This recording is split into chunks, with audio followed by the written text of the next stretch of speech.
Have you ever stopped to think that something as small as your bedtime routine could be putting your brain in danger? I mean, really think about it. Not a bad fall. Not high blood pressure. But something you do almost every night, without question. It seems harmless. Normal, even. But what if I told you, it could be quietly raising your stroke risk while you sleep? Let that sink in. Because as a brain doctor, I've seen it far too often. A perfectly sharp, kind-hearted senior wakes up one morning unable to speak clearly. They feel dizzy, confused, weak on one side. And no one saw it coming. But when we looked deeper, it was all there. The signs. The routine. The habit. That one little thing they did, every single night, that they never thought twice about. The scary part? The damage doesn't take months or years. Sometimes, it starts overnight. Now, don't panic. But don't ignore this either. In this video, I'm going to walk you through 5 key warning signs that your brain may already be under stress, and reveal one everyday habit, yes, just one, that may be quietly nudging you closer to a stroke, even if you feel fine today. By the end of this video, you'll know exactly what to look for, what to avoid, and how to start protecting your brain and the people you love, starting tonight. So do me a favor right now, if you care about your health, or someone else's. Just drop a quick, "I'm here," in the comments. It lets us know we're talking to someone who wants to learn. Someone who still believes that a little knowledge can still change everything. And if you're new here, welcome to Elder Talks Daily. This is where we talk real, honest, heart-centered health, without the fear-mongering, and without the sugarcoating. Hit that subscribe button if you believe your later years, and your loved ones, deserve more than just luck. Let's dive in. Because what you do tonight, could be the thing that saves your tomorrow. Let's start with something that feels comforting, but might be doing silent damage while you sleep. Sleeping with the TV on. Now, I want to tell you about someone, Mr. Raymond. He was 74. A sweet, funny man. Lived alone, but he said the house never felt lonely, because every night, the TV kept him company. It helped him fall asleep, he told me. The flickering screen, the familiar voices, it made the silence feel less heavy. But then, slowly, things started to change. He began forgetting names. Little ones at first. His nephew's birthday. His doctor's appointment. Then it got worse. He showed up to a grocery store he hadn't shopped at in years, and couldn't remember why he was there. And then one morning, he collapsed. A mild stroke, the doctor said. He survived it, but it shook his entire world. And when we looked closer, we realized something so simple had been disrupting his brain's ability to rest and heal for months. You see, your brain, especially as you age, needs darkness to do its deepest work. Not just to help you fall asleep, but to repair itself. To flush out toxins. To balance your hormones. To regulate blood pressure and inflammation. But when there's light, especially the blue glow of a TV screen, your body doesn't produce enough melatonin, the hormone that signals it's time to rest.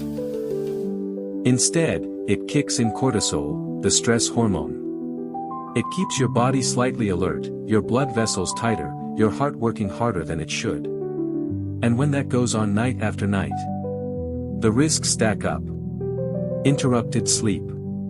Higher blood pressure. Increased inflammation. And for seniors, that combination quietly raises the chances of a stroke. But here's the thing, most people think it's harmless. They'll say, "Oh, I need noise to fall asleep," or "the TV helps me relax." But the truth is, your brain never fully turns off when the screen's on. Even if your eyes are closed, your brain is still tracking motion, sound, color shifts. It creates what we call micro-awakenings, little blips in sleep you don't even remember, but that rob your brain of deep healing. So what can you do? I'm not going to tell you to sleep in total silence if that feels uncomfortable. But swap the TV for something gentle, try a white noise machine. Or a soft instrumental playlist. Even a narrated audiobook with a sleep timer. The goal is to soothe, not stimulate. You deserve a night of true, uninterrupted rest. Because every night you sleep well is a night your brain protects itself. And remember, Mr. Raymond didn't ignore the signs. After his stroke, he changed. And his memory? It didn't fully come back. But it stopped getting worse. And he started smiling again, remembering again, because he gave his brain the darkness it needed. Now, light isn't the only silent brain saboteur. There's something else, something you don't do in the morning, that may be just as dangerous as what you do at night. Let's talk about it. Let's talk about something that happens first thing in the morning. Or rather, doesn't happen. Skipping breakfast. Now, I'll never forget this sweet older woman I used to see, Mrs. Lorraine. 81 years old. Sharp, polite, always smiling with that proud posture only church ladies seem to master. One day during a routine checkup, I asked her about her eating habits. "Oh, I don't really eat in the morning," she said with a chuckle. "Just coffee and toast. That's it. Less food, less weight, right?" She was proud of that routine. Said it made her feel cleaner during the day. But months later, she was rushed into the ER. She had suffered what's known as a TIA, a transient ischemic attack. A mini stroke. Her blood sugar had dropped too low, her blood pressure had spiked, and her brain, well, it was struggling to keep up. Now thankfully, she recovered. But what caused it wasn't a sudden disease. It was the accumulation of small choices, especially that habit of skipping breakfast. Here's the thing about the aging brain, it's more sensitive to dips in glucose. That's your brain's main fuel source.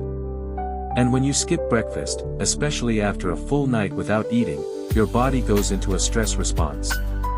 Your cortisol levels rise. Your blood vessels constrict. Your heart works harder to maintain balance. And for seniors, that means higher stroke risk, more confusion, more dizziness, and more silent damage to brain tissue. Now, I know what some folks might say, but intermittent fasting is good for you, isn't it? Sure, it can be. But only under the right guidance, and it's not one size fits all. For a 35-year-old gym-goer, skipping breakfast might be fine. But for an 80-year-old with thinner blood vessels, slower metabolism, or even mild memory loss, that skipped meal could be the straw that breaks the camel's back. What most people don't realize is that breakfast isn't just about eating, it's about stabilizing. Waking up your brain. Fueling your heart. Supporting circulation. It's a signal to your body that it's time to function. And here's the good news, it doesn't have to be complicated. You don't need a full spread like it's Sunday brunch. Just something balanced, a little fiber, a bit of protein, and a healthy fat. Think. A boiled egg, a slice of whole grain toast, a small piece of fruit, maybe a handful of nuts or a spoonful of plain yogurt. That right there is a brain-saving breakfast. Mrs. Lorraine eventually made the change. She didn't give up her coffee, of course. But now, she pairs it with a small bowl of oatmeal and half a banana. And she tells me she thinks more clearly now than she has in years. So, if you or someone you love is skipping breakfast, thinking it's just saving calories, think again. It might be costing more than you realize. And now, let's move from what you put in your body, to what you put your brain through to fall asleep. Because the next habit might feel like relief. But in truth, it could be numbing your brain and increasing your risk more than you think. Let's talk about something that so many people lean on, especially as they get older, because sleep just doesn't come the way it used to. Sleeping pills. Sedatives. Nighttime aids. Now, I want to tell you about Mr. Jamal. 82 years old. A retired school principal. Quiet, respectful, and always dressed sharp, shirt tucked in, shoes polished. He'd been taking over-the-counter sleep aids for about 2 years. Just the kind you grab from the pharmacy shelf. He said they helped him fall asleep faster, made the nights more bearable. And yes, he did sleep. But something else started to happen. He became slower to respond in conversations. Forgot which day it was. Sometimes paused mid-sentence, like the words had slipped away. And then one morning, he didn't wake up as quickly as usual. His daughter thought he was just extra tired. But what really happened? He'd had a minor stroke. Quiet. Overnight. No warning. The sedatives had numbed more than his thoughts, they dulled the oxygen flow to his brain. And that's what many people don't realize. These pills may help you fall asleep, yes. But they don't always help you heal while you sleep. You see, sedatives slow the body. That includes your heart rate, your breathing, and, more dangerously, your circulation. And the brain? It needs steady, oxygen-rich blood flow to repair itself at night. It also uses sleep to clear out toxins, a process known as lymphatic drainage. But sedatives can blunt this process. They reduce REM sleep, the deepest kind, where memory is restored, emotions are regulated, and brain tissue is refreshed. So while the body is technically at rest, it's not doing the healing it's supposed to. Now here's where it gets tricky. People assume, if I feel calm, I must be getting better. If I'm finally sleeping through the night, then it must be good for me. But sleep isn't just about the hours you're unconscious. It's about what your brain is able to do during those hours. And unfortunately, when the body is under the heavy hand of a sedative, it's not working at its best. Now I want to be very clear here.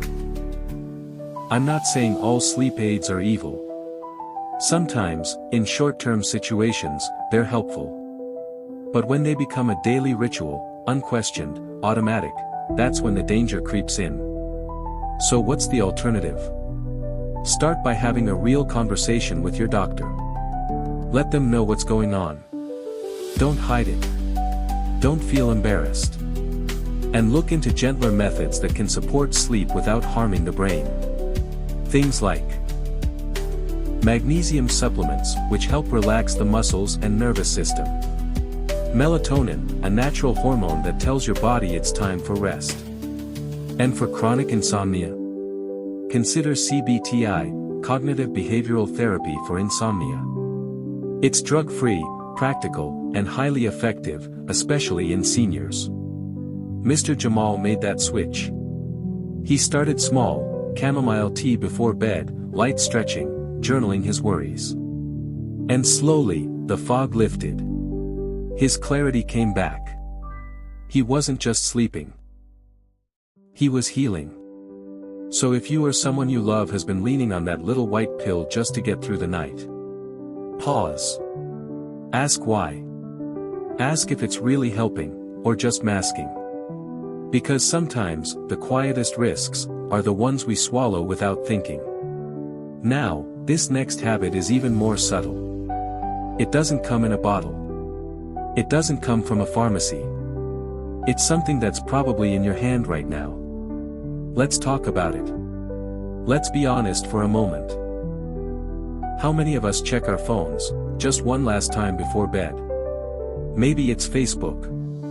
Maybe it's a quick scroll through the news. Maybe a few texts or a video. Just a few minutes, right? That's what one caregiver told me about her mom, Mrs. Eunice.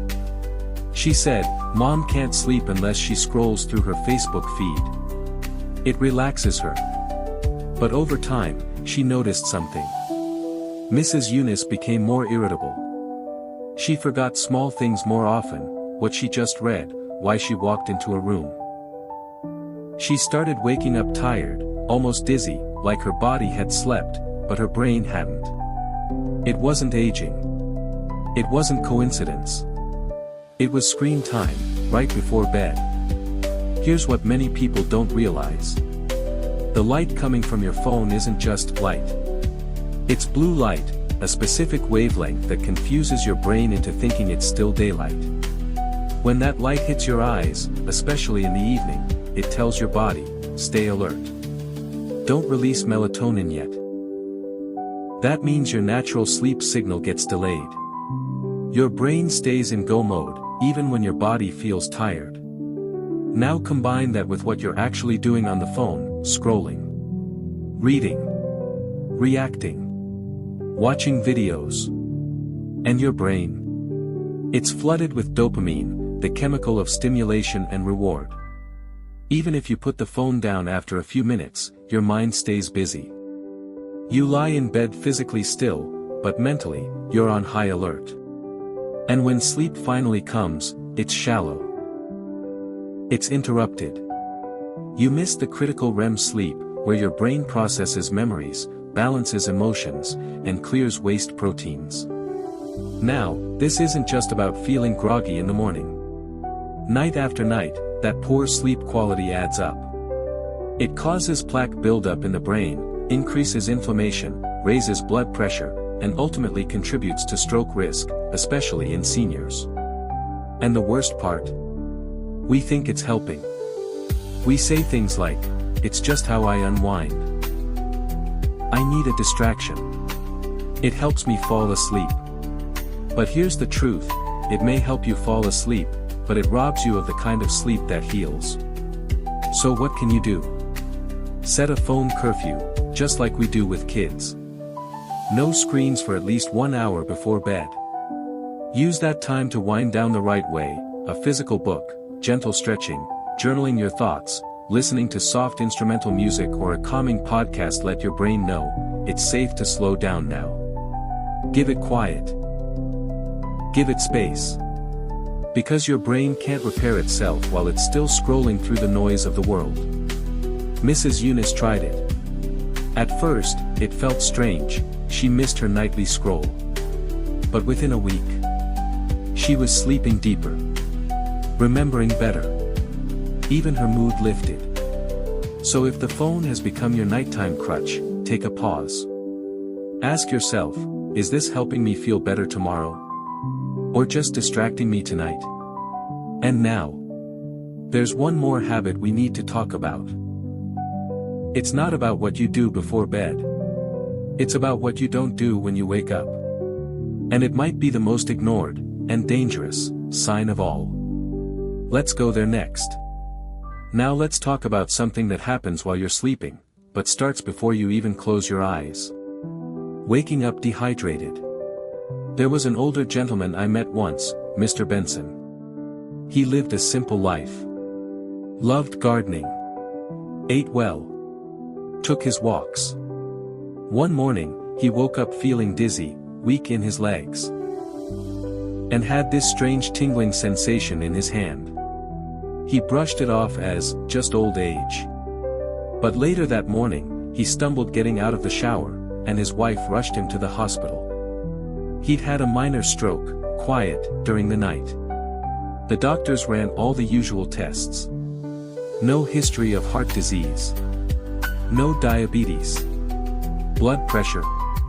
A little high, but manageable. But one thing stood out, he was severely dehydrated. And that, right there, was the hidden trigger. You see, during the night, when your body is still, your circulation naturally slows. Your blood becomes a bit thicker. Your heart isn't pumping quite as fast. And if you're dehydrated, even slightly, your blood becomes even more viscous, thicker than it should be. Now think about that in an aging body. Thicker blood. Slower circulation. Smaller, stiffer blood vessels. It's a perfect storm for a clot to form, and for a stroke to strike silently while you sleep. But here's the part that surprises most people. It wasn't that Mr. Benson forgot to drink. He chose not to. He told me, I stopped drinking water at night because I didn't want to keep getting up to pee. It's a hassle. And I get that. For many seniors, nighttime trips to the bathroom are inconvenient, even risky if there's a fall hazard. But avoiding water completely? That's trading one risk for another, much bigger one. Because your brain can't function, your heart can't pump, and your blood can't flow properly without hydration. And here's another wrinkle: as we age, our thirst reflex naturally dulls. That means older adults don't feel as thirsty, even when their bodies need fluid. So what's the solution? No, I'm not saying you need to chug a full bottle of water before bed. But try this instead: sip a small glass of water, about 4 to 6 ounces, roughly an hour before bed. Not too much. Not too close to lights out. Just enough to gently support your body through the night. And here's a small trick I often suggest: keep a glass of water by the bed. If you wake up feeling dry or slightly lightheaded, take a slow sip before even getting up. Hydration isn't just about comfort. It's about circulation. It's about keeping your blood moving smoothly through your brain, even when you're resting. Mr. Benson took that advice to heart.